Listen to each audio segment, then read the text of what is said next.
Hello. I'm actually unmuted today. All right, got to go through the typical housekeeping stuff here real quick. Make sure all my streams are working all right. Starting to fall into a little routine with this, so pretty soon I'll probably just start trusting. There's the email. Check Twitter. Everything looks okay on YouTube. Excellent connection. Silver Pie, what's up? Twitter, wrong Twitter account. Other Twitter account. All right, and it is good to go. All right, what's up, guys? Welcome back to all of you, and glad to be back here. Looking forward to another very good live reading. I've been really enjoying this, man. It's a lot of fun sitting here reading through this with you guys, getting your reactions at the same time. It's kind of a classroom activity here where we all get to participate. What's up, John MC? All right, so that looks right. I need to have this over here and that there. I have to have everything situated just right for the sake of my eyes so I can think about arrangement as little as possible and can just focus on reading and thinking about what I'm reading. So I wanted to tell you guys about something kind of wild that happened to me yesterday. My wife's going to roll her eyes when she hears this. A few of you guys know already because I told, we did a voice chat on Discord last night, the King Pill Discord for supporting listeners, and did a voice chat, and I told some of you guys about what happened to me. But I'm gonna tell it again for the rest of the class. And if you want to join that Discord, you can subscribestar.com/kingpilled. That'll get you access. We got a good group of guys in there. So last night, we had one of these kind of like afternoon thunderstorms that rolls in, and this one seemed like it was building to hit us dead on, but then it actually turned out that it was actually forming immediately to the south and east of us and moving that direction. So the actual heart of the storm wound up being maybe 3 to 5 miles south by southeast of us, and we didn't get much of anything. But there's this gigantic black dark wall of clouds, and it looked like the clouds were coming toward us, and maybe it was just kind of like a weird figment of my imagination. But I told Amy that it kind of felt like I was standing here watching the Luftwaffe they're like steaming overhead of us, like a bunch of like in formation bombers coming to do a bomber run. And so we started getting the thunder kind of rumbling and just sort of a steady low rumble off in the distance. And I get all hyped for storms. I love to go out and stand in the storm and watch it and track it on the radar and everything. I'm a geek that way. I got a couple storm chaser channels that I follow on YouTube and will just sit and watch sometimes. So to kind of set the stage for this, so it's probably upper 80s outside, and to the west of us, the sun was setting, and it was perfectly it was like clear blue skies, big fluffy white clouds dotting here and there. So it couldn't have been more opposite. Just like it looked like a Pixar scene in one direction with the sun, which is pretty hot because it's still, this is probably 5:30 or 6. So 90-degree day on this side and gigantic imposing thunderstorm on this side. So I'm standing out there kind of watching it. I was out in the middle of the road, and I was listening to a podcast. I had my AirPods in, and I'm standing there looking at the radar on my phone, and I turned around and started walking back toward the house. And what happened, it was like maybe a second long, but it lasted like 10 minutes to me. I can remember every last little detail of that second. So I'm looking at my phone, looking at the radar, just kind of walking, and just next thing I knew, it was just white. Everything was white, just like the brightest white I've ever seen. It was so bright that it felt like there was a light coming from like inside my skull, shining a light out, just completely whiting out my eyes. And as I was taking a step, I was just lifting my left foot off the ground. And it felt like at the same time, like I have to explain it in a kind of a temporal way here, but all this is happening just instantly. So this bright flash, everything just went white. It wasn't even a flash. It was just like everything was white. And very hot. Like the whole immediate area around me got hot. My hair all stood up on end. Like I had goosebumps. Everything was hot. And it felt like somebody dropped a sledgehammer on my toe. Now my toe wasn't planted, so it didn't feel like it got crushed, but it felt like I would feel if someone dropped a sledgehammer and your foot was hanging off the counter and it bounced off the tip of your toe. Like I felt the distinct sense of a hard direct impact right on top of my toe. And I ducked like if someone was watching, it was probably pretty entertaining. Just straight up like hands up in the air, head down, bent over double. And so instantly after that feeling, so the flash and then the that impact right on my toe, and then it was like all of a sudden what the loudest clap of thunder that I've ever heard in my life. But it's kind of like I came into this clap of thunder. Like it was like my consciousness was coming back and the clap of thunder was happening.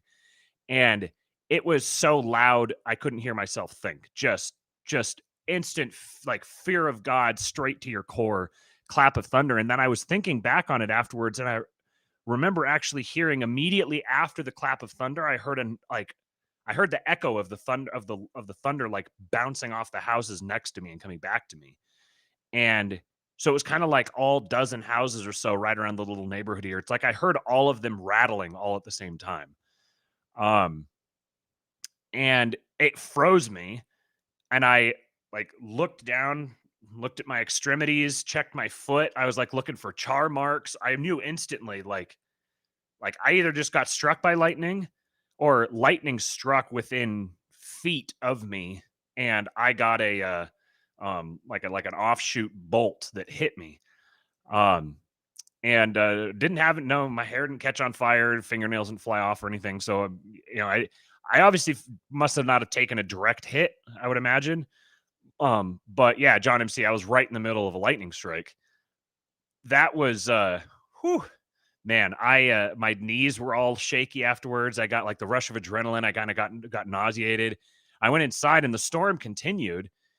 And I came back out onto the porch, but I was like would just kind of barely poke my head out underneath the eave. It's like, okay. Let's get back in where it's safe. It was hard for me to get myself to go back out.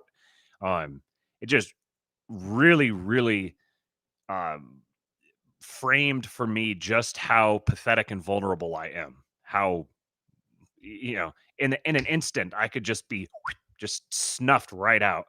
Um, so then we have another huge thunderstorm came through today, this afternoon, maybe around 2:30 or so, and we've had some epically loud thunderclaps here. Just the loudest thunder I've ever heard in my life. Like it sounds, some of them sound like a freaking nuke going off like 50 feet above our house.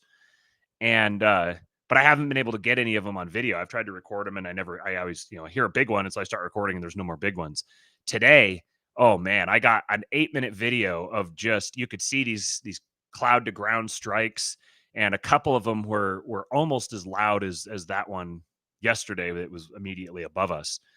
So yeah, this is one of the things I really enjoy about Texas is the thunderstorms, and I totally geek out, get out and watch them and run around in the rain and stuff. But I may be doing a whole lot less running around in the rain during thunderstorms going forward. So, anyways, that was a fun thing that happened to me yesterday, and I wanted to share it with you guys. Um, my wife still, I think she doesn't completely believe me. She doesn't completely believe that it actually happened. But she's playing along for fun. All right, let me catch up on some of these messages here. Super chat from Marshall Forward. Thank you, man. $4.99. Appreciate you.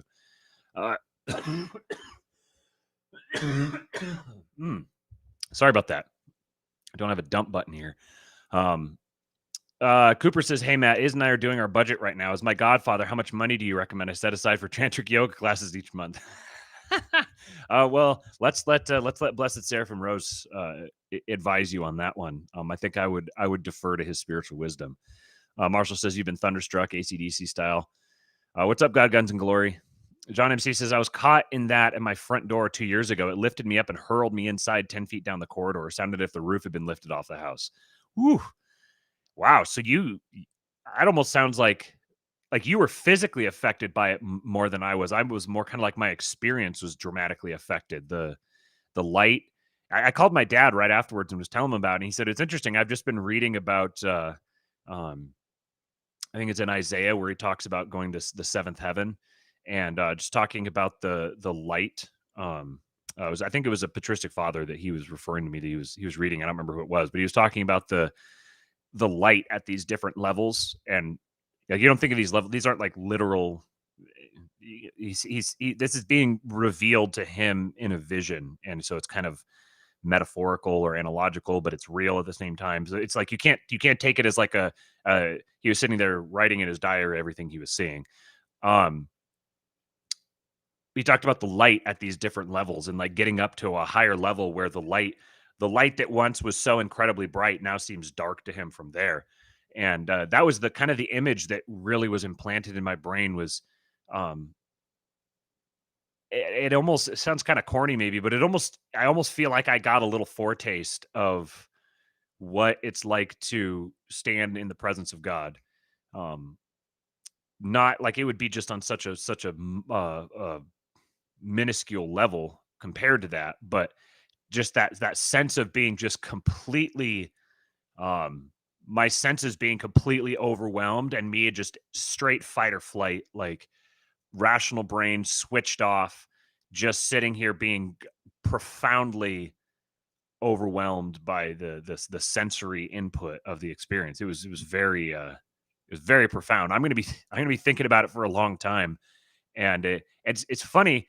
A couple guys last night were saying, what they say? They said something like, you keep an eye out for like all of a sudden like having weird dreams or getting really creative, or like I give like a new skill unlocked. Like all of a sudden I can just speak Greek now or something.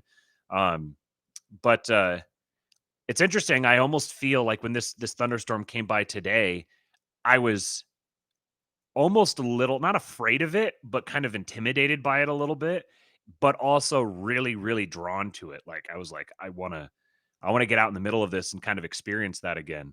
Um, so yeah, it's just kind of yeah, it's just kind of an interesting experience, and we'll see how it plays out in my life going forward. God Guns and Glory says if lightning is close enough, it'll blow out your eardrums. I can totally understand. Like I struggle. The like words fail me to convey just how fucking loud it is. It is just yeah. I don't. I can't even compare it to anything. Like it's interesting. There's two different types of thunder of thunder that you really hear. You hear kind of the even when it's loud, it's sort of muffled, like far off in a distance. Kind of like if you have like a bucket and you put a rock in it and you're kind of like shaking the rock and you covered that bucket with like a towel or like maybe a thick cloth, where it'll still be pretty loud, but it kind of has that sort of muffling to it. Then if you take that cloth off and you shake the bucket, you get that loud, more piercing kind of clapping, knocking sound. And that's what some of these are just. It's just like straight up, like goosebumps going up and down the back of my neck. Um, all right, let me see. Uh, Catch up on some of these. Man, you guys are chatty in here. Da, da, da, da, da, da, da, da, da, da. Okay, is your dad Orthodox too? Sorry if that's personal. I just find it interesting lately how many huge influential figures had Russian Orthodox fathers like Tesla and Peter Steele. So my dad actually, it was funny. He and I were talking now probably 2 or 3 years ago, something like that. And he was like, "Man, there's this really interesting podcast I've been listening to lately. It's about Orthodox Christianity." And I was like, "You're kidding. What is it called?" And he says, "Lord of Spirits." And I was like, "You have got to be kidding me." And I told him I've been listening to it for like 2 months and I've been doing this kind of deep dive on orthodoxy and starting it's like totally something out of left field to me. He's like, "That's the same thing I've been doing." So we both encountered orthodoxy simultaneously, like at the same time, and we're interested in it and pursuing it for like 2 months. We talked pretty regularly and didn't never brought it up to each other, never had a conversation about it until that point. And so eh, he's in a place where he's going to have to progress fairly slowly through the process for a variety of reasons. Um, so he's right now he I don't think he's formally a catechumen, but he probably knows more about orthodoxy than most catechumens. But he'll be progressing fairly slowly, I think. and he's been baptized as well in the past. So I don't know if he would be baptized again, but um, either way, it's he's definitely like fully Orthodox. I'm gonna be gay Spider-Man. That's right. My wife read a book called Scary Close. The book is about near-death experiences, and some people become savants overnight. Yeah, that's definitely what's going to happen here, and I'll be able to point back to why it was. Sorry, Cooper, I don't need your ideas anymore. I got struck by lightning, and now I get my come up with my own gay ideas. All right, well, let's get into the to the reading here.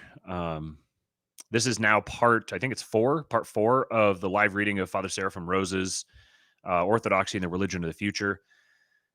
Yeah, it's been great so far. Yesterday was a good reading. I think we got a good response from it, and there's a couple parts in there where Father Seraphim's uh, really kind of pithy, biting wit it just stands out. You can tell that he really does not have respect for the for these Eastern traditions. He really has a lot of contempt from them, and like if I didn't know that he had gone through that experience himself, then I probably would think that I would probably suspect that he had, because he has that kind of like, I've seen this from the inside and I can personally tell you just how stupid and gay it is.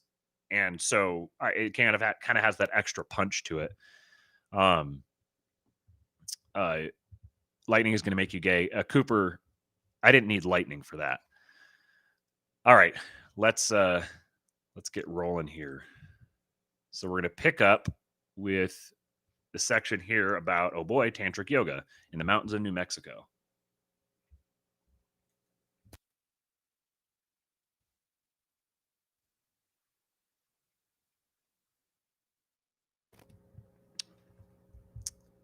In a grassy meadow at the 7,500-foot elevation in the Yemes Mountains of northern New Mexico, 1,000 young Americans, most of them between the ages of 20 and 25, gathered for 10 days of spiritual exercises at the time of the summer solstice in June 1973. They arise at 4 a.m. every day and assemble before sunrise, wrapped in blankets against the morning frost, to sit on the ground in rows in front of an outdoor stage. Together, they begin the day with a mantra in Punjabi, a Sanskrit language, in order to tune in to the spiritual practices that are to follow. It's interesting. Somehow the algorithm on Twitter has been bringing me a lot of content from people talking about grounding, and which is really is anything from like, some of it is like people standing barefoot in the dirt, just like go out and stand barefoot in the dirt for a while, and it's like you ground your electrical charge. Um, and then there's also people that will do things like they take like a stake and they put it in the ground and they wrap a copper wire around it and they run the wire in and then attach it to their bed. And apparently people who've done this have had a lot of really positive it's had a positive impact on them in terms of changing their metabolism and improving their sleep and clearing their heads. And it's kind of a phenomenon that I'd be very interested to learn a lot more about. I think electricity is, speaking of lightning. I think electricity is fascinating. The way that electricity works, and it's one of these things that's almost it kind of bridges the it kind of bridges the realm between like a mystical realm and a material realm, where it's almost, you get down to small enough particles and you'd almost be hard pressed to call it material. It kind of, light is just such a fascinating thing, and so light and electricity, it's all stuff that I'd be very interested to learn more about. And maybe I would know things. Like, I was asking the guys yesterday with the lightning strike thing, I was like, do you know if it would make a difference if I was standing with 2 feet on the ground versus 1 foot raised? Like, does it change the way that they would pass through me? I'm like, I have not the foggiest idea how any of this stuff works. But so it's kind of interesting. That's been on my radar recently. And so they get up at 4 a.m. every day and they assemble before sunrise to sit on the ground in rows in front of an outdoor stage. So just sitting on the ground for a few hours watching the sunrise is objectively going to be very good for your body.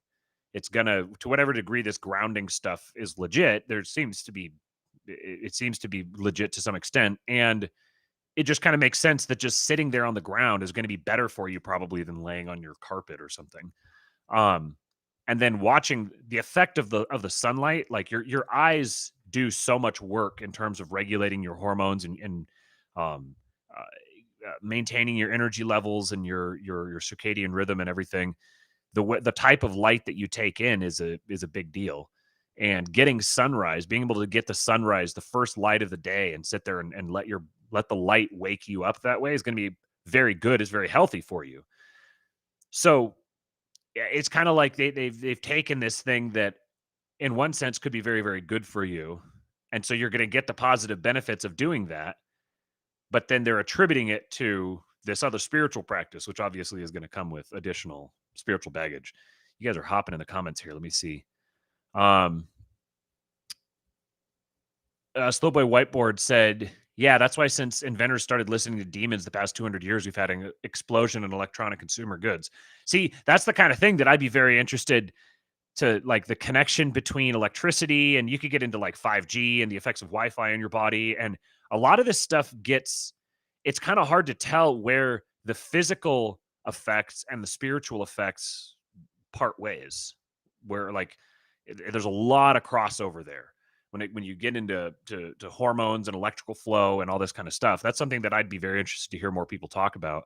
Obviously I've been a fan of the good Dr. Ray Peat for a while, and rest in peace to that wonderful man. But this is a source of a lot of interest to me, and something that is, we move forward with the show, and some different guests and stuff that I'm looking at bringing on will be able to speak a little more to this sort of thing. All right, so let's keep reading. First, there are several hours of Kundalini yoga, a series of strenuous physical exercises, chanting, and meditation aimed at acquiring conscious control of body and mind processes and preparing one for God realization. I'm reminded how Jordan Peterson was recently touting the benefits of Kundalini yoga. Then there is the ceremony of the raising of two flags, the American flag and the flag of the Aquarian nation. This nation being the peaceful people of the Aquarian age, or millennium, for which this cult is preparing, accompanied by the singing of God Bless America and a prayer for the American nation. After a vegetarian meal, typical of almost all the new cults, and lectures on spiritual and practical subjects, all prepare for a long session of tantric yoga. Tantric yoga has been little heard of and almost never practiced in the West up to now. All authorities agree that it is an extremely dangerous exercise, practiced always by a male and female together, that evokes a very powerful psychic energy requiring close supervision and control. Supposedly, there is only one master of tantric yoga living on the earth at any one time. The exercises at Solstice in New Mexico were led by the great tantric of our days, Yogi Bhajan. All, dressed identically in white, sit down in long, straight lines, men opposite women, packed shoulder to shoulder down the lines and back to back with the next line. About 10 double lines stretch out from the stage, each 75 feet long. Assistants make sure the lines are perfectly straight to assure the proper flow of the yogic magnetic field. The chanting of mantras begins with special chants invoking a departed guru who is Yogi Bhajan's special protector. The yogi himself, an impressive man, 6 feet 4 inches tall with a great black beard, dressed in white robe and turban, appears and begins to speak of his dream for a new, beautiful, creative nation of America, which can be built by the spiritual preparation of people today. The tantric exercises, which are a key in this preparation, transform people from their usual individual consciousness to group consciousness, and finally to universal consciousness. The exercises begin. They are extremely difficult, involving strong physical effort and pain, and evoking strong emotions of fear, anger, love, etc. Everyone must do exactly the same thing at the same time.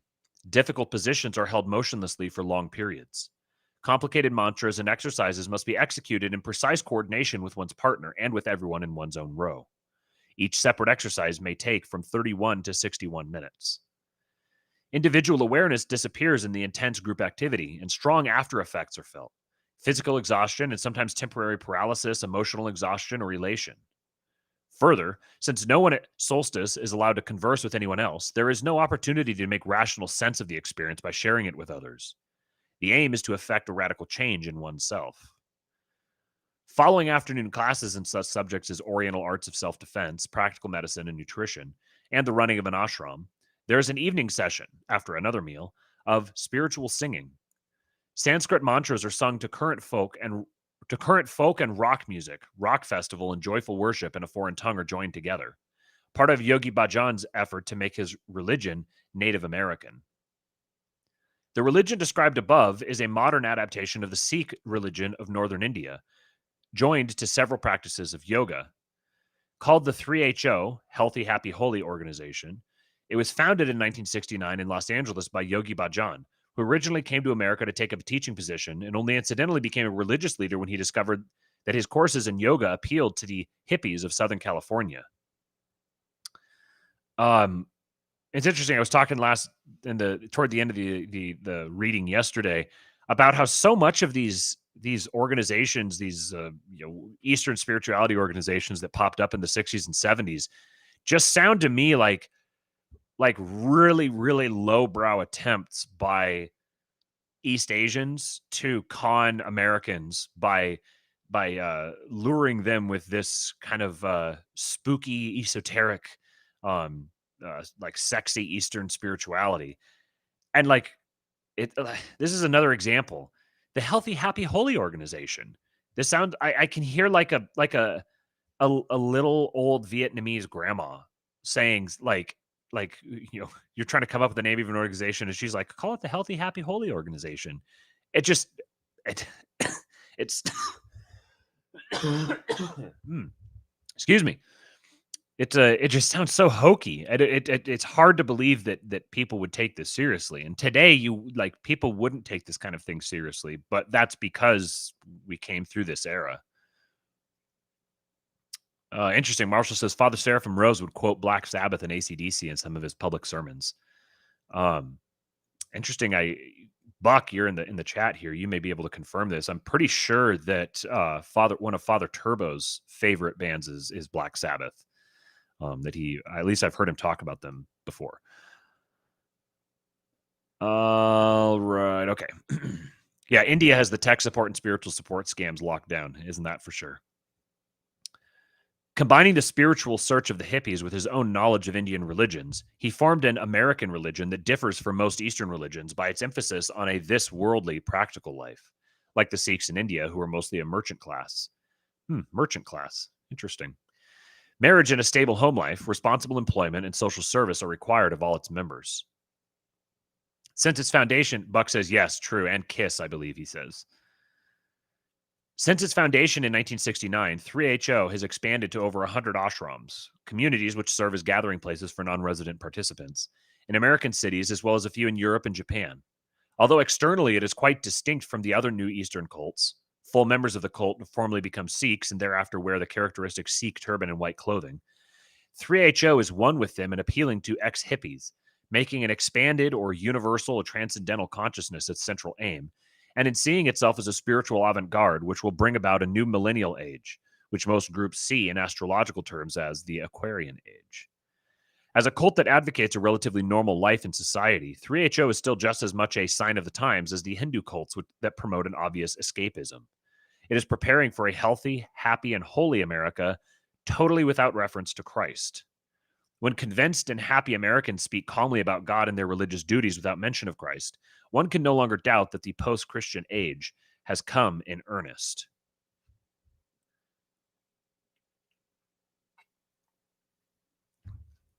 On that point of what I was just talking about these kind of hokey East Asian ventures that they would undertake in here. How'd you say this? So this phenomenon didn't really exist in other non-Western countries until the West had become the global hegemon. Like, I can't really imagine that you would have this 3HO dude going into like Zimbabwe and trying to do this, or in like the jungles of Brazil. Like this sort of technique of delivering this message of having to go do these mantras and form this global religious consciousness and all this sort of thing. Like it's so bougie white lib. It's like perfectly designed to capture the mind of the bougie white lib, or those who embody that persona as it kind of has become. So yeah, like you're not gonna there's not gonna be the same appeal with this kind of body of ideas and this sort of presentation in some kind of other like traditional non-Western culture. It's not you're not going to get a foothold. They're not going to take you seriously. They're going to be like, get out of our country. Like knock this off. This is stupid. So you kind of have to have this sort of deracinated, demoralized, uh, empty culture that the West creates that can be inhabited by this sort of thing. Zen training in Northern California. In the forested mountains of Northern California, in the shadow of immense Mount Shasta, a holy mountain to the original Indian inhabitants and long a center of occult activities and settlements, which are now once again on the increase, there has been since 1970 a Zen Buddhist monastery. Long before 1970, there had been Zen temples in the larger cities of the West Coast where Japanese had settled, and there had been attempts to start Zen monasteries in California. But Shasta Abbey, as it is called, is the first successful American Zen monastery. In Zen Buddhism, a monastery is primarily a training school for Zen priests, both male and female. In Shasta Abbey, the atmosphere is very orderly and businesslike. Visitors, who are allowed to take guided tours at restricted times but may not fraternize with the residents, find the monks or trainees in traditional black robes and with shaved heads. Everyone seems to know exactly what he is doing, and a clear sense of seriousness and dedication is present. The training itself is a strict 5-year or more program which allows graduates to become priests and teachers of Zen and to conduct Buddhist ceremonies. As at secular schools, trainees pay a fee for room and board, $175 a month, payable in advance for each month, already a means of weeding out unserious candidates. But the life itself is that of monks rather than students. Strict rules govern dress and behavior. Vegetarian meals are eaten in silence communally. No visitors or idle conversations are allowed. Life centers about the meditation hall, where trainees eat and sleep in addition to meditating, and no non-Zen religious practices are allowed. Interesting. These Eastern religions have a the most serious practitioners have a no other religion practicing allowed in our spiritual places. The life is a very intense and concentrated one, and every event of daily life, even washing and toilet, has its Buddhist prayer, which is recited silently. Although the abbey belongs to a reformed Soto Zen sect, to emphasize its independence from Japan and its adaptation to American conditions of life, rites and ceremonies are in the Japanese Zen tradition. You can see that this is this whole thing is all about, it's kind of like going into the military and going to boot camp, and the whole thing is about breaking down your individual persona. It's like it's breaking you down, it's eliminating you, it's diminishing you so that you can be filled by something else. And Christian monasticism has a similar dynamic, but obviously to be filled with Christ is to be very different than to be filled with anything that they have to offer. All of this, it's all very demoralizing. It's very like, we're going to strip your mind of anything else. And we're going to force you to fill your mind with explicitly these things that are not ultimately going to make you a better person or make you more holy, but they're going to make you a portal. They're going to make you a vessel for a spirit. Silver Pie, it's perfect to capture a demystified Protestant mind. Yeah. This whole, probably not this section here, but the prior sections, previous sections, the demystified Protestant mind. Yeah, that's like kind of the pretext for the kind of vacuous liberal that just wants to jump on a cause that sounds like peace and rainbows. Vietnamese have their own unique cult called Cao Dai, included in Pantheon, Lao Tzu, Victor Hugo, topped by Masonic all-seeing eye. Very interesting, John C. You got some interesting factoids you bring to bear here.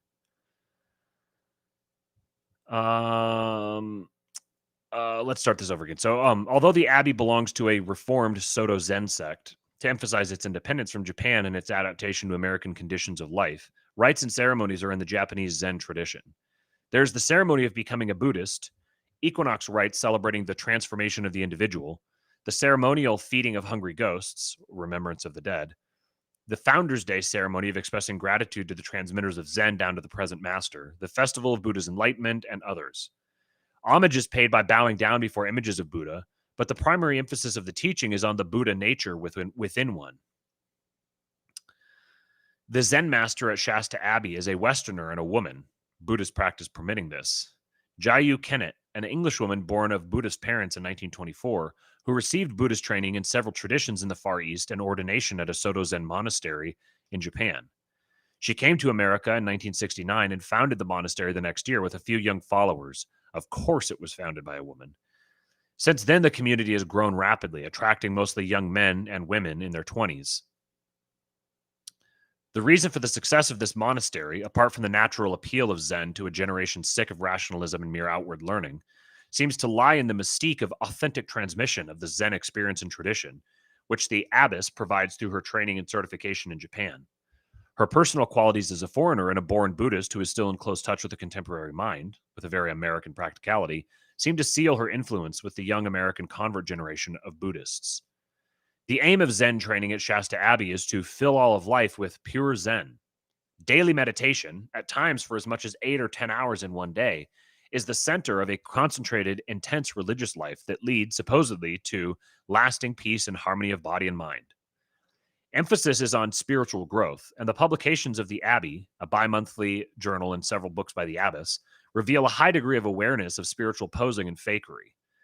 The Abbey is opposed to the adoption of Japanese national, as opposed to Buddhist, customs, warns of the dangers of guru hopping and falsely worshiping the Zen master, forbids astrology, fortune-telling, even the I Ching, astral traveling, and all other psychic and occult activities, mocks the academic and intellectual, as opposed to experiential approach to Zen, and emphasizes hard work and rigorous training with the banishing of all illusions and fantasies about oneself and the spiritual life.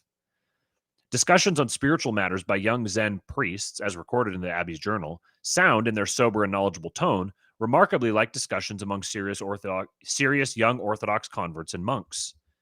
In intellectual formation and outlook, these young Buddhists seem quite close to many of our Orthodox converts. The young Orthodox Christian of today might well say, "There, but for the grace of God, I myself might be." So convincingly authentic is the spiritual outlook of this Zen monastery, which offers almost everything the young religious seeker of today might desire. Except, of course, Christ, the true God, and the eternal salvation which he alone can give. The monastery teaches a Buddhism that is not a cold and distant discipline, but is filled with love and compassion.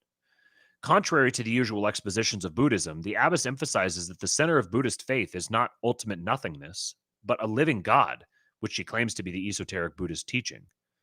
The secret of Zen is to know for certain for oneself that the cosmic Buddha exists.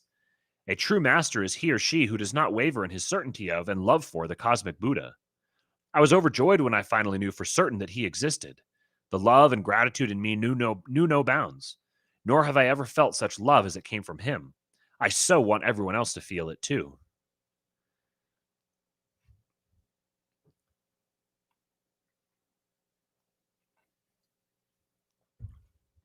Marshall asks, I was always curious, is Japan an atheist country? I mean, after all, Buddhism is prominent more around China and her neighboring countries. I think really, even in what she's talking about here, and I'm not an expert on Buddhism. I just kind of know enough to get myself in trouble. But it's really fundamentally kind of an atheist religion, because the way they talk about God, even in this quote, they're talking about God as kind of like an archetype, or like a conception, sort of like an idealized conception. And their worship isn't really of, I see this, or someone who's more familiar would have to speak more authoritatively on this part. I don't know if they worship the Buddha or if it's more kind of like they venerate the Buddha and they worship his teaching. So it's kind of atheist in it's like very religious, but it's atheist kind of. So yeah, non-theistic is probably more accurate, because I don't think they're going to necessarily be explicitly hostile to the idea of a God, the way an atheist generally is. But atheist has kind of come to include things like agnostic. So in a sense, you could kind of think of them as atheist. Random username says the many Buddhas can be close to the saints. Yeah, this kind of, it's like they occupy a status of great respect and veneration, and are sort of uh, seen as divine, but not necessarily seen as like the source of divinity.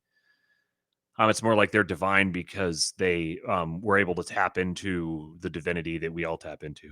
You can see in this that it's like you almost, if you kind of like stood on one foot and covered an eye and tilted your head to the side, you'd see what they're looking at, and they're just it's just it's not 100% wrong, but it's missing such important details that that it's just yeah, being a tiny bit wrong is the same as being 100% wrong. But you can see what they're looking at. You can see that they're um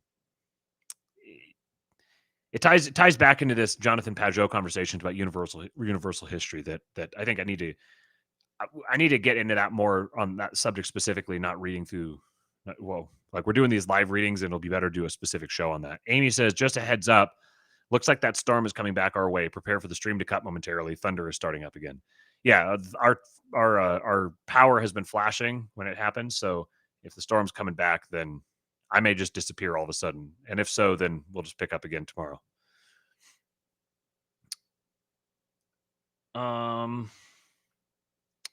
There are presently some 70 priest trainees at Shasta Abbey and its branch priories, chiefly in California. The monastery is now in a state of rapid expansion, both on its own grounds and in its mission to the American people. There is a growing movement of lay Buddhists who make the Abbey their religious center and often come there, together with psychologists and other interested persons, on meditation retreats of varying lengths. With their publications, counseling, and instruction in California cities, a projected children's school, and a home for the elderly, Shasta Abbey is indeed progressing in its aim of growing Zen Buddhism in the West. Towards Christianity, the abbess and her disciples have a condescending attitude. They respect the Philokalia and other Orthodox spiritual texts, recognizing orthodoxy as the closest to them among Christian bodies, but regard themselves as being beyond such things as theologies, doctrinal disputes, and isms, which they regard as not belonging to true religion. Zen has, in fact, no theological foundation, relying entirely on experience, and thus falling into the pragmatic fallacy that has already been noted earlier in this book, in the chapter on Hinduism. If it works, it must be true and good. Zen, without any theology, is no more able than Hinduism to distinguish between good and evil spiritual experiences. It can only state what seems to be good because it brings peace and harmony, as judged by the natural powers of the mind and not by any revelation. Everything else it rejects is more or less illusory. Zen appeals to the subtle pride, so widespread today, of those who think they can save themselves and thus have no need of any savior outside themselves. Of all today's Eastern religious currents, Zen is probably the most sophisticated intellectually and the most sober spiritually. With its teaching of compassion and a loving cosmic Buddha, it is perhaps as high a religious ideal as the human mind can attain, without Christ. Its tragedy is precisely that it has no Christ in it, and thus no salvation. And its very sophistication and sobriety effectively prevent its followers from seeking salvation in Christ. In this sense, it's almost like the fact that they are closer, in a certain sense, to orthodoxy actually is a condemnation to them, because it makes them, like he's saying here, even less likely to actually see and recognize and seek out orthodoxy, because there's almost a blessing to some of us in the West that encountering orthodoxy is so different than what we're used to, because you can really, it's like, it stands out. It's really sharply evident, and it captures your mind and it pulls you in. But coming from being like a Zen Buddhist monk and then encountering orthodoxy, you're going to look at it very differently, because you're going to be like, this is very similar to what I was doing before. So the things that are different are going to be much more, probably a lot more difficult to reckon with, and they're going to take a lot more time to work through.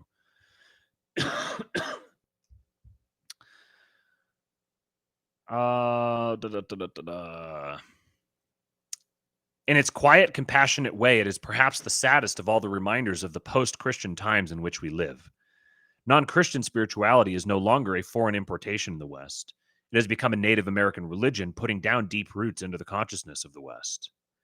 Let us be warned from this.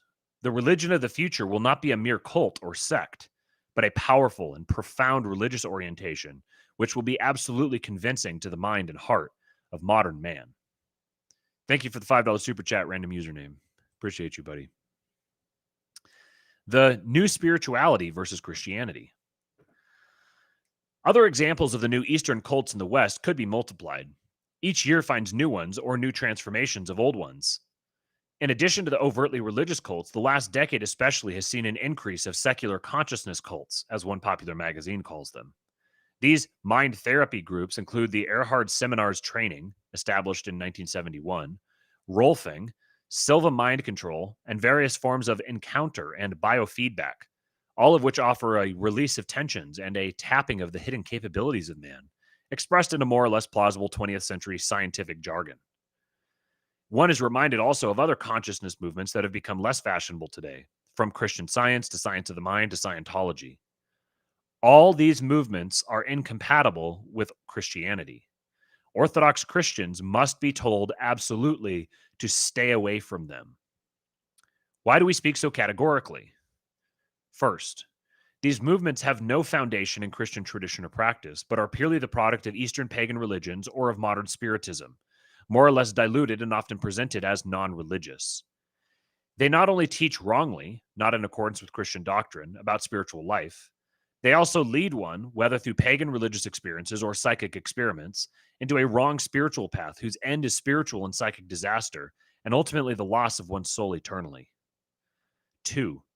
Second, specifically the experience of spiritual quietness, which is given by several kinds of meditation, whether without specific religious content, as is claimed by TM, some forms of yoga and Zen, and the secular cults, or with pagan religious content, as in Hare Krishna, the Divine Light Mission, 3HO, etc., is an entrance to the cosmic spiritual realm where the deeper side of the human personality enters into contact with actual spiritual beings.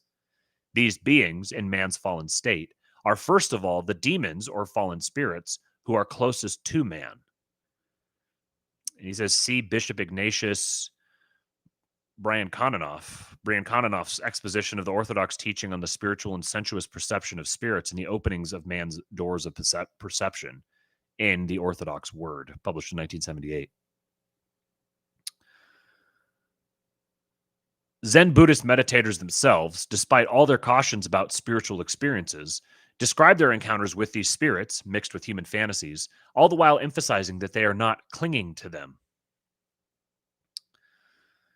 Third, the initiation into experiences of the psychic realm which the consciousness cults provide involves one in something beyond the conscious control of the human will. Thus, once having been initiated, it is often a very difficult thing to untangle oneself from undesirable psychic experiences. In this way, the new religious consciousness becomes an enemy of Christianity that is much more powerful and dangerous than any of the heresies of the past. When experience is emphasized above doctrine, the normal Christian safeguards which protect one against the attacks of fallen spirits are removed or neutralized, and the passiveness and openness which characterize the new cults literally open one up to be used by demons. Studies of the experiences of many of the consciousness cults show that there is a regular progression in them from experiences which at first are good or neutral to experiences which become strange and frightening, and in the end, clearly demonic. Even the purely physical side of psychic disciplines like yoga are dangerous because they're derived from and dispose one towards the psychic attitudes and experiences which are the original purpose of yoga practice. The seductive power of the new religious consciousness is so great today that it can take possession of one even while he believes he is remaining a Christian. This is true not only of those who indulge in the superficial syncretisms or combinations of Christianity and Eastern religions which have been mentioned above. It is true also of an increasing number of people who regard themselves as fervent Christians. The profound ignorance of true Christian spiritual experience in our times is producing a false Christian spirituality whose nature is closely akin to the new religious consciousness. In Chapter 7, we will take a long and careful look at the most widespread current of Christian spirituality today. In it, we will see the frightening prospect of a new religious consciousness taking possession of well-meaning Christians, even Orthodox Christians, to such an extent that we cannot help but think of the spirituality of the contemporary world in the apocalyptic terms of the strong delusion that will deceive almost all of mankind before the end of the age. To this subject, we shall return at the end of this book. And now we get to the most well-known part of the book, the UFO part.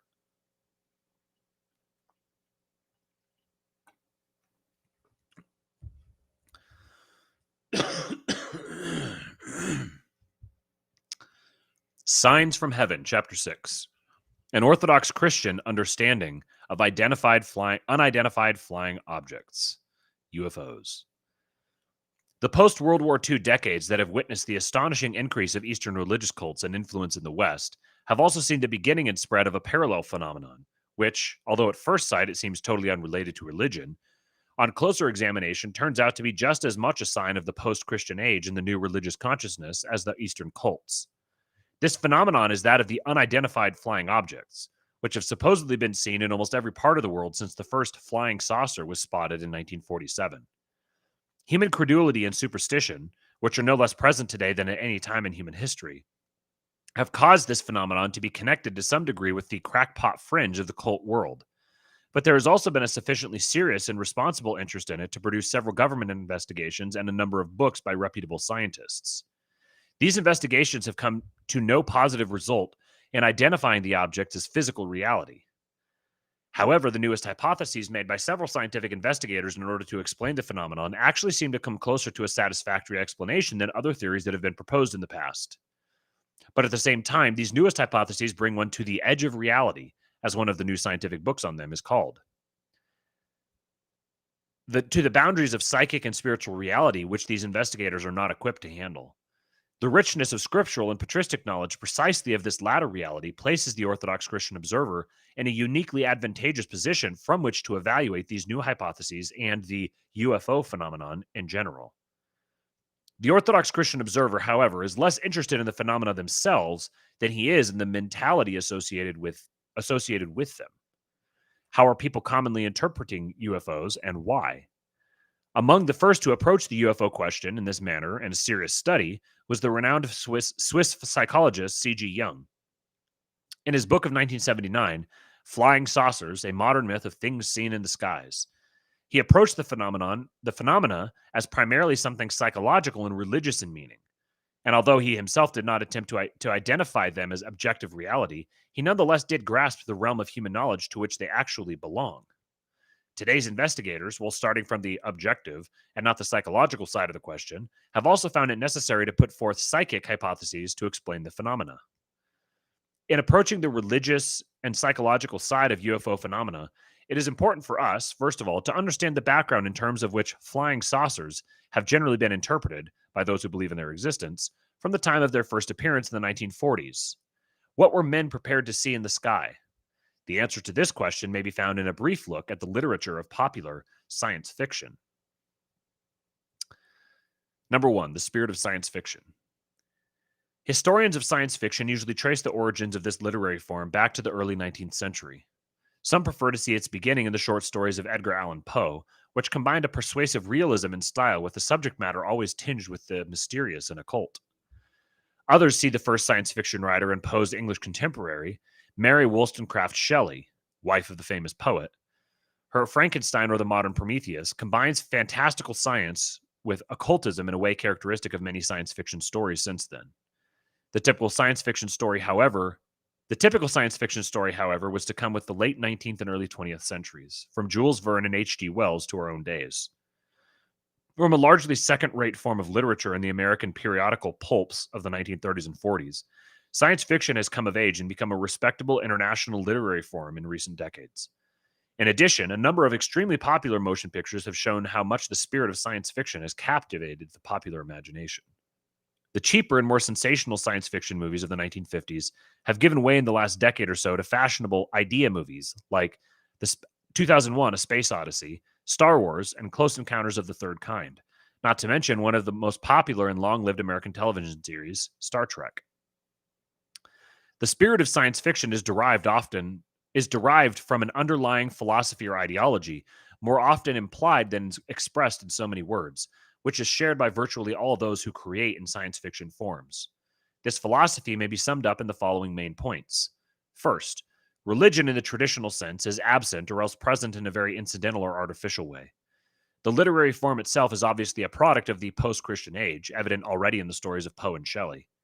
The science fiction universe is a totally secular one, although often with mystical overtones of an occult or Eastern kind. God, if mentioned at all, is a vague and impersonal power, not a personal being. For example, the Force of Star Wars, a cosmic energy that has its evil as well as good side. The increasing fascination of contemporary man with science fiction themes is a direct reflection of the loss of traditional religious values. Second, the center of the science fiction universe, in place of the absent God, is man. Not usually man as he is now, but man as he will become in the future, in accordance with the modern mythology of evolution. Although the heroes of science fiction stories are usually recognizable humans, the story interest often centers about their encounters with various kinds of supermen from highly evolved races of the future, or sometimes the past, or from distant galaxies. The idea of the possibility of highly evolved intelligent life on other planets has become so much a part of the contemporary mentality that even respectable scientific and semi-scientific speculations assume it as a matter of course. Thus, one popular series of books, Eric von Daniken, Chariots of the Gods, Gods from Outer Space, finds supposed evidence of the presence of extraterrestrial beings or gods in ancient history, who are supposedly responsible for the sudden appearance of intelligence in man, difficult to account for by the usual evolutionary theory. Serious scientists in the Soviet Union speculate the destruction of Sodom and Gomorrah was due to a nuclear explosion, that extraterrestrial beings visited Earth centuries ago, that Jesus Christ may have been a cosmonaut, and that today we may be on the threshold of a second coming of intelligent beings from outer space. Equally serious scientists in the West think the existence of extraterrestrial intelligences likely enough that for at least 18 years they've been trying to establish contact with them by means of radio telescopes. And currently there are at least 6 searches being conducted by astronomers around the world for intelligent radio signals from space. Contemporary Protestant and Roman Catholic theologians, who have become accustomed to follow wherever science seems to be leading, speculate in turn in the new realm of exotheology, the theology of outer space, concerning what nature the extraterrestrial races might have. It can hardly be denied that the myth behind science fiction has a powerful fascination even among many learned men of our day. The future evolved beings in science fiction literature are invariably seen as having outgrown the limitations of present-day humanity, in particular the limitations of personality. Like the god of science fiction, man also has become strangely impersonal. In Arthur C. Clarke's Childhood's End, the new race of humans has the appearance of children, but faces devoid of personality.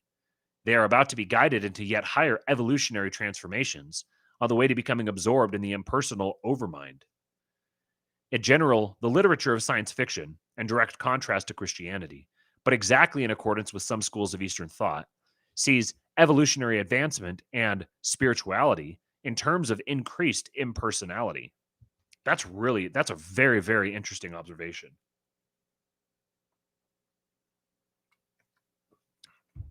Because of their image of the impersonal God, they conceive of a more highly evolved man as being a more impersonal man. So evolution, just reasoning through this, evolution to them means evolving beyond personality, evolving beyond personhood. That is a profound thought. I'd never, it's one of those thoughts that is kind of obvious once I think about it, but I never thought about it before. Then I had someone say it, and now I'm not going to stop thinking about that. Wow. Third, the future world and humanity are seen by science fiction ostensibly in terms of projections from present-day scientific discoveries. In actuality, however, these projections correspond quite remarkably to the everyday reality of occult and overtly demonic experiences throughout the ages. Among the characteristics of the highly evolved creatures of the future are communication by mental telepathy, ability to fly, materialize and dematerialize, transform the appearances of things or create illusionary scenes and creatures by pure thought, travel at speeds far beyond any modern technology, to take possession of the bodies of earthmen, and the expounding of a spiritual philosophy which is beyond all religions and holds promise of a state where advanced intelligences will no longer be dependent on matter. All these are the standard practices and claims of sorcerers and demons. A recent history of science fiction notes that a persistent aspect of the vision of science fiction is the desire to transcend normal experience through the presentation of characters and events that transgress the conditions of space and time as we know them. So there's a parallel here between trying to transcend normal experience and trying to transcend personality. So they're trying to transcend subjectivity. They're trying to transcend the subjective experience, which is personhood. Personhood is like having a subjective experience. They're having a subjective experience that they're trying to transcend because they don't like it. They want to be able to create their own subjective experience. But that so they're quite literally saying that they do not want to be subjected to life. They're saying that they are the ones who want to create life because they don't like the one that they have. Life wasn't created properly, so they need to create their own. So they need to transcend, which is, by definition, if you're not going to create your own life, then not wanting this life means not wanting life. So it's like default pursuit of death. The scripts of Star Trek and other science fiction stories with their futuristic scientific devices, read in parts like excerpts from the lives of ancient Orthodox saints, read in parts like excerpts from the lives of ancient Orthodox saints, where the actions of sorcerers are described at a time when sorcery was still a strong part of pagan life. Science fiction in general is usually not very scientific at all, and not really very futuristic either. If anything, it is a retreat to the mystical origins of modern science, the science before the age of the 17th and 18th century Enlightenment, which was much closer to occultism. The same history of science fiction remarks that the roots of science fiction, like the roots of science itself, are in magic and mythology. Present-day research and experiments in parapsychology point also to a future connection of science with occultism, a development with which scientific literature is in full harmony. Science fiction in the Soviet Union, where it is just as popular as in the West, although its development has been a little different, has exactly the same themes as Western science fiction. In general, metaphysical themes in Soviet science fiction, which labors under the watchful eye of materialist censors, come from the influence of Western writers or from direct Hindu influence, as in the case of the writer Ivan Efremov. The reader of Soviet science fiction, according to one critic, emerges with a vague ability to distinguish between critical demarcations between science and magic, between scientist and sorcerer, between future and fantasy. Science fiction, both East and West, says the same writer, like other aspects of contemporary culture, all confirm the fact that the higher stage of humanism is occultism. Almost by its very nature as futuristic, science fiction tends to be utopian.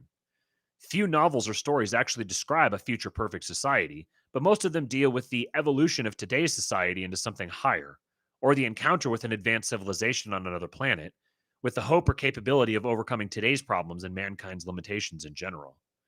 In Efremov's and other Soviet science fiction, communism itself becomes cosmic and begins to acquire non-materialistic qualities. And the post-industrial civilization will be Hindu-like. The advanced beings of outer space are often endowed with savior-like qualities, and the landings of spacecraft on Earth often herald apocalyptic events, usually the arrival of benevolent beings to guide men in their evolutionary advancement. In a word, the science fiction literature of the 20th century is itself a clear sign of the loss of Christian values and the Christian interpretation of the world. It has become a powerful vehicle for the dissemination of a non-Christian philosophy of life and history, largely under open or concealed occult and Eastern influence. And in a crucial time of crisis and transition in human civilization, it has been a prime force in creating the hope for and actual expectation of visitors from outer space who will solve mankind's problems and conduct man to a new cosmic age of its history. While appearing to be scientific and non-religious, science fiction literature is in actuality a leading propagator, in a secular form, of the new religious consciousness which is sweeping mankind as Christianity retreats. All of this is a necessary background for discussing the actual manifestations of unidentified flying objects, which strangely correspond to the pseudo-religious expectations which have been aroused in post-Christian man.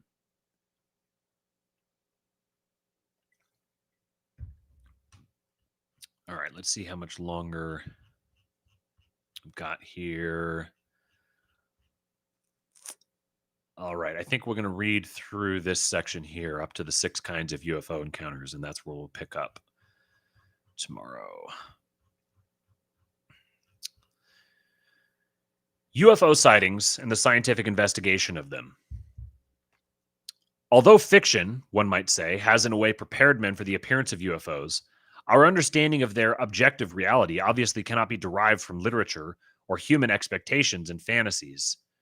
Before we can understand what they might be, we must know something of the nature and reliability of the observations which have been made of them. Is there really something out there in the sky, or is the phenomenon entirely a matter of misperception on the one hand, and psychological and pseudo-religious wish fulfillment on the other? A reliable outline of UFO phenomena has been given by Dr. Jacques Vallée, a French scientist now living in California, who has advanced degrees in astrophysics and computer science and has been involved in the scientific analysis of UFO reports for a number of years. His testimony is all the more valuable to us in that he has studied closely UFO sightings outside of the United States, especially in France, and is thus able to give a fair international picture of their distribution. I remember seeing a map recently of, I don't know how real it was, but it was a map of all UFO sightings in a certain time frame over the last 30 years or something like that. And they were like 100% consolidated around the United States and maybe a couple other Western countries. But anywhere outside of that, there was none. Now, that wouldn't necessarily imply that only Americans are seeing them, or there's a number of ways you can interpret that. You could say, well, UFOs are only visiting America, or Americans are the only ones who are looking for them, or Americans are the only ones who are thinking they're seeing them because of some cultural thing, like programming you to look for it. So those are all potential. Those are all possibilities for interpreting it. But it's interesting. I want to see what he has to say here. Vallée. All right. Thank you, John. Appreciate it. Dr. Vallée finds source. His book is UFOs in Space: Anatomy of a Phenomenon. Dr. Vallée finds that although strange flying objects have been observed at various times in past centuries, their modern history as a mass phenomenon begins in the years during and just after World War II. American interest began with the sightings in 1947, but there were a number of sightings before that in Europe. In World War II, many pilots reported strange lights which seemed to be under intelligent control.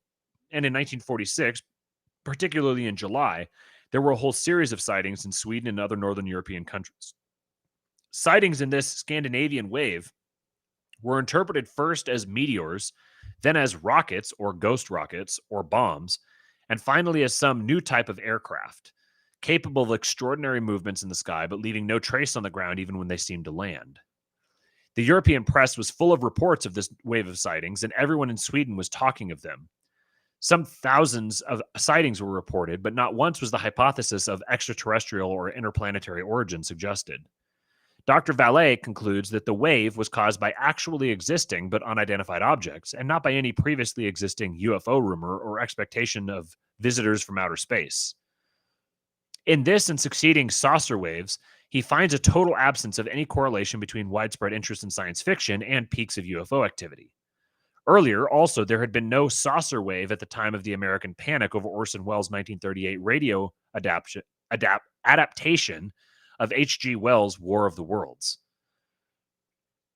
He concludes that the birth, growth, and expansion of a UFO wave is an objective phenomenon independent of the conscious or unconscious influence of the witnesses and their reactions to it. John says, Vallée is very, very smart, but I do not trust him. Belongs to some highfalutin secret society. Freemasonic? I would not be surprised. I would assume he's probably in something like that. The first publicized sighting in the United States occurred in June 1947, when Kenneth Arnold, a salesman flying his own plane, saw 9 disc-like objects, looking something like saucers, flying near Mount Rainier in Washington state. The newspapers picked up the story and the flying saucer era began. Interestingly, however, this was not actually the first American sighting at all. Other unpublicized sightings had been made in the months before this. There was also a UFO wave with 50 reports in Hungary early in June.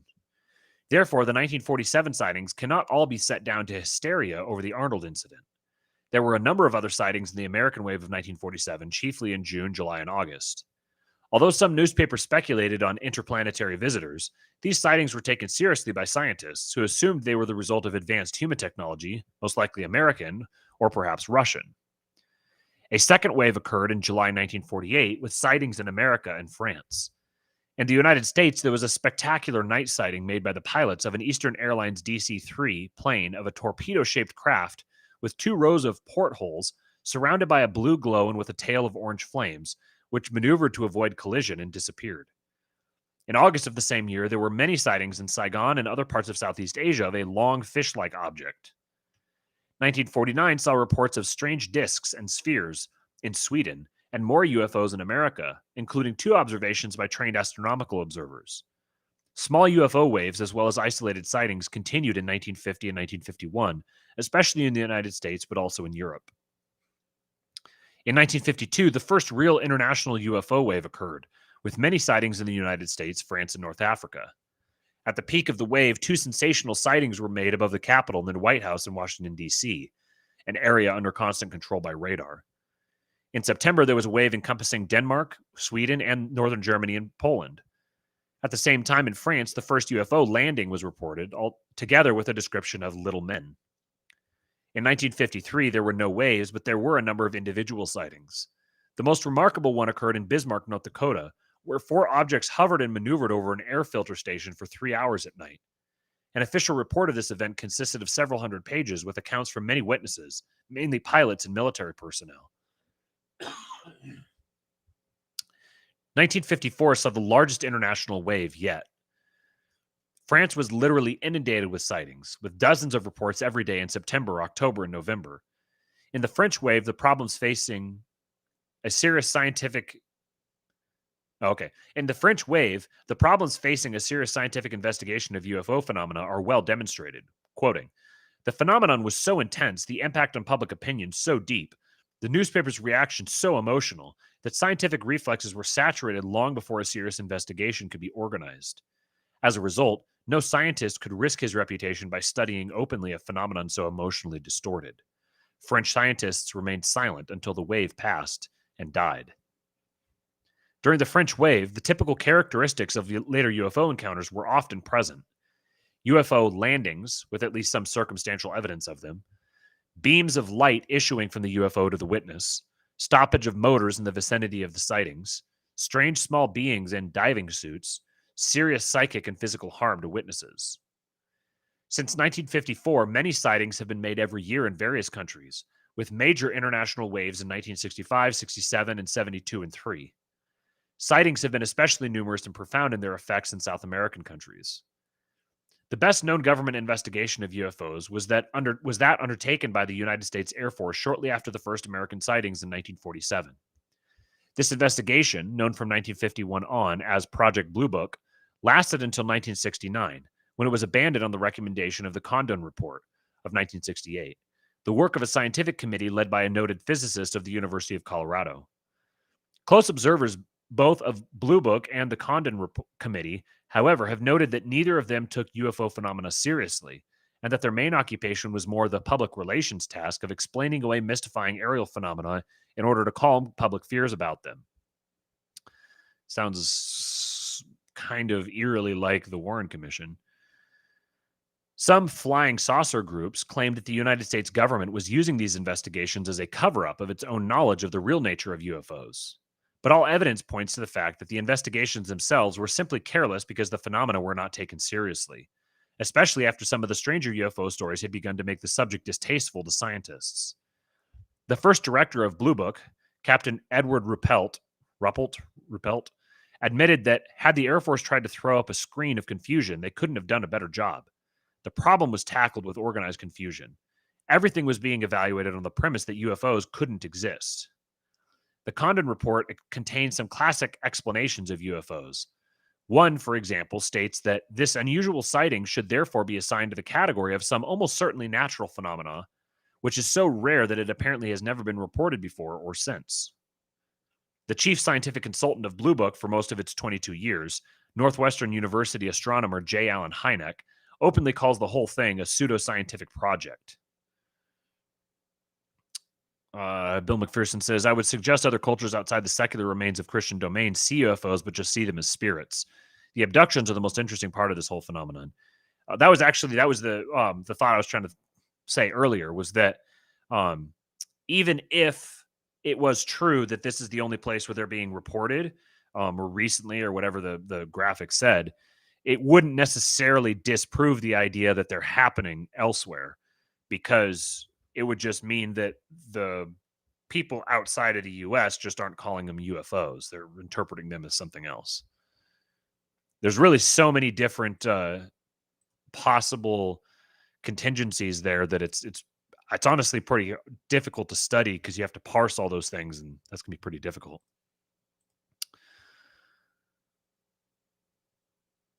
In its 22 years of investigations, such as they were, Project Blue Book collected over 12,000 cases of puzzling aerial phenomena, 25% of which remained unidentified even after its often strained explanations. Many thousands of other cases have been and are being collected and investigated by private organizations in the United States and in other countries, although almost all government organizations refrain from comment on them. In the Soviet Union, the subject was first given public mention, which means government approval. He's another one of those little points where he really shows his personality. In the Soviet Union, the subject was first given public mention, which means government approval, in 1967, when Dr. Felix U. Ziegel of the Moscow Institute of Aviation, in an article in the Soviet magazine Shmena, John MCM, I'll wait for your correction there, stated that Soviet radar has picked up unidentified flying objects for 20 years. At the same time, there was a Soviet scientific conference on space civilizations led by the Armenian astronomer, oh, good grief, Viktor Ambartsumyan. Yeah, I'll wait for you on that one too, which urged a preliminary study of the scientific and technical problems of communicating with such civilizations whose existence is taken for granted. The next year, however, the subject of UFOs became once more forbidden in the Soviet Union, and since then, Soviet scientists have told of their researches and hypotheses only unofficially to Western scientists.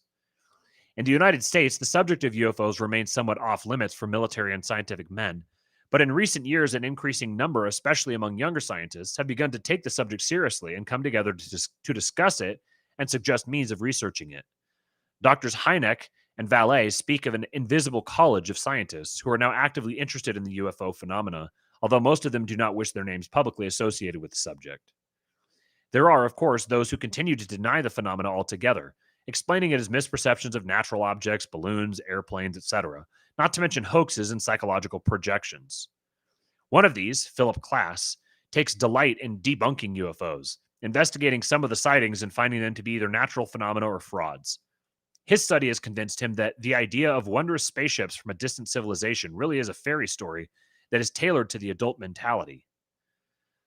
Such hard-headed investigators, however, actually restrict themselves to cases where actual physical proof of a UFO has been left, the so-called close encounters of the second kind, as we shall see below.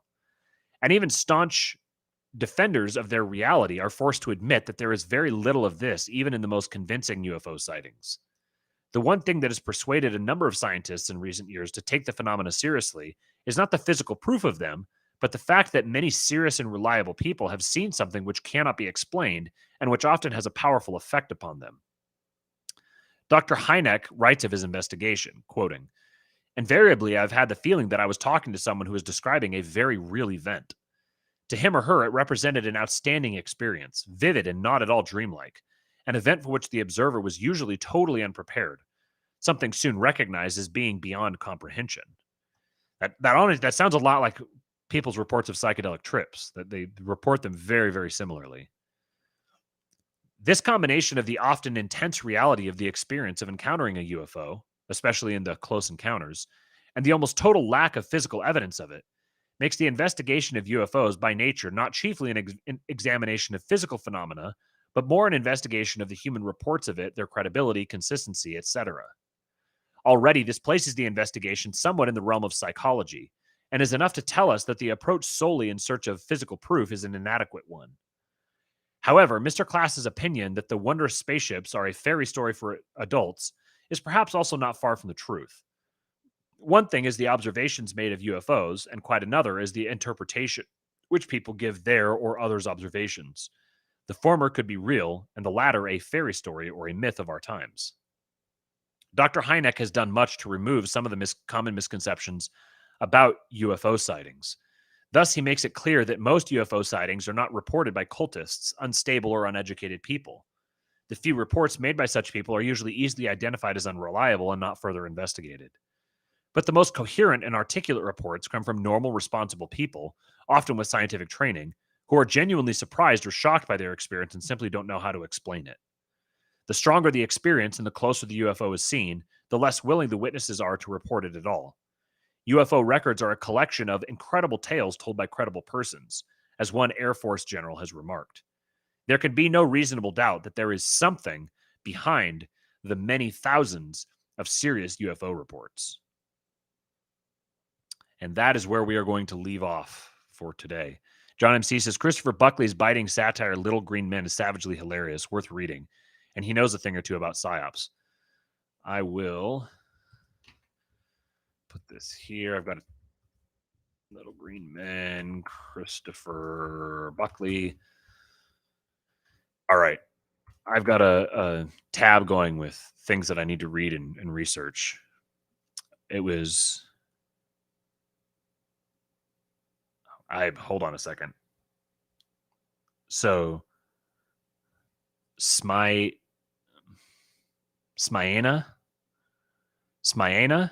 Am I reading that right, John? It means change. Smena. Smiana.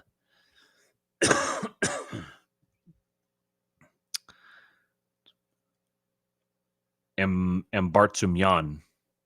Awesome. Okay. Mbartsumyan. This is fun. I enjoy this this little game we play where I encounter names or words that I don't know how to pronounce, and then John tells me how to pronounce them. Appreciate you guys. Thank you for tuning in for another one of these episodes. Hope it was enjoyable for you. Do me a favor, like the stream, comment on it. You can share it. Whether you're watching this on YouTube or on Rumble, all the streams. I stream to YouTube and it gets mirrored to Rumble, so you can follow it on Rumble. And appreciate any sort of interaction with the stream. It helps with the algorithm. So like, share, comment, subscribe, do all that good stuff. And you can follow me on Twitter at RealKingPilled. And should be back here tomorrow with another one. And let me just double check this other thing here real quick to see if we've got confirmation yet. Okay, so it looks like the conversation that I'm going to have, I think the conversation I have with Buck and Tommy is going to be on Thursday. It looks like maybe 3 in the afternoon. We'll keep you guys posted on that, but that should be a good one. Looking forward to getting that out. So yeah, that should be a conversation you guys enjoy. I'll probably do another live reading tomorrow, and then I'll hold off. We're going to do that conversation on Thursday. And then I'm not sure yet if I'll be in on Friday, but potentially. And we've got some kind of interesting stuff going on in the background. It'll probably be a few weeks before I can really start talking publicly about it. But I think you guys are really going to like some of the changes coming soon. We're going to take some steps forward here with the show. So thank you for the super chat, Marshall Forward, and $1.99. Appreciate you, buddy. Thank you for all of